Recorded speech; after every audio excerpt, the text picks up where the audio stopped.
नमस्कार दोस्तों, स्वागत है आपका शिक्षा चैनल में। आज हम बात करेंगे संस्कृत का सेशन जो कि चल रहा था, उसका पार्ट 2। आपने महेश्वर सूत्र याद कर लिया होगा, तो चलिए उसके आगे की बात करते हैं। वर्ण विचार। वर्ण विचार। वर्ण का अर्थ है अक्षर अथवा ध्वनि। वर्ण का अर्थ है अक्षर अथवा ध्वनि। मुख से निकली उस छोटी से छोटी ध्वनि को वर्ण कहते हैं, जिसका विभाग न हो सके, जैसे अ, ई, उ इत्यादि। मुख से निकली छोटी से छोटी ध्वनि को वर्ण कहते हैं, जिनका विभाग नहीं हो सकता। अ का विभाग नहीं हो सकता, ई का विभाग नहीं हो सकता, तो वर्ण इन्हें कहते हैं जिनका विभाग नहीं हो सकता। संस्कृत में स्वर्ण और व्यंजन दो प्रकार के वर्ण होते हैं। संस्कृत में स्वर्ण और व्यंजन दो प्रकार के होते हैं वर्ण। स्वर को अच के नाम से भी जानते हैं। स्वर को अच के नाम से भी जानते हैं। किन्हें कहते हैं? जिन वर्णों की उच्चारण करने में अन्य वर्ण की सहायता नहीं ली जाती है। जिन वर्णों को उच्चारण करने में अन्य वर्ण की सहायता नहीं ली जाती है, उन्हें स्वर कहते हैं। स्वर कहते हैं। स्वर तीन प्रकार के स्वर होते हैं। संस्कृत में तीन प्रकार के होते हैं स्वर।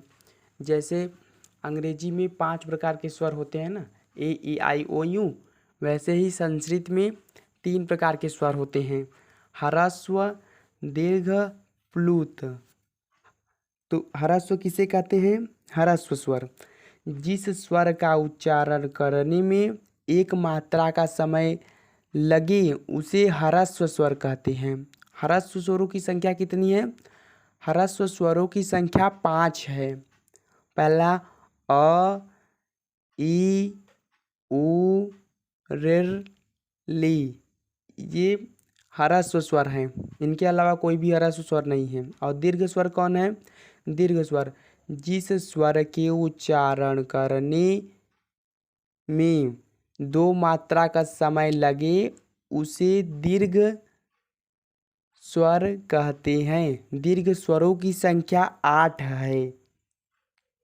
आ, ई, उ, ऋ, ए, आई, ओ, औ, ये 8 दीर्घ स्वर हैं।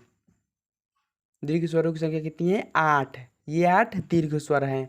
प्लुत स्वर जिस स्वर के उच्चारण करने में 3 मात्रा का समय लगता है, उन्हें प्लुत स्वर कहते हैं। जैसे ओम। आप इन स्वरों को कंठस्थ रखने के लिए इस श्लोक को याद कर सकते हैं। एक मात्रो भवेत् ह्रस्वो दीर्घ मात्रो दीर्घ उच्यते। एक मात्रो भवेत् ह्रस्वो दीर्घ मात्रो दीर्घ उच्यते। द्विमात्रो दीर्घ उच्यते। त्रिमात्रस्तु प्लुतो ज्ञयो व्यंजनम चार्धमात्रिकम।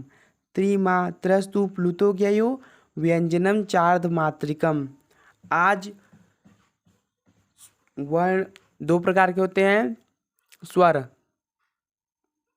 जिनका बात हो चुका। अब हम कल बात करेंगे व्यंजन की। तो आज का वीडियो यहीं ख़त्म करते हैं।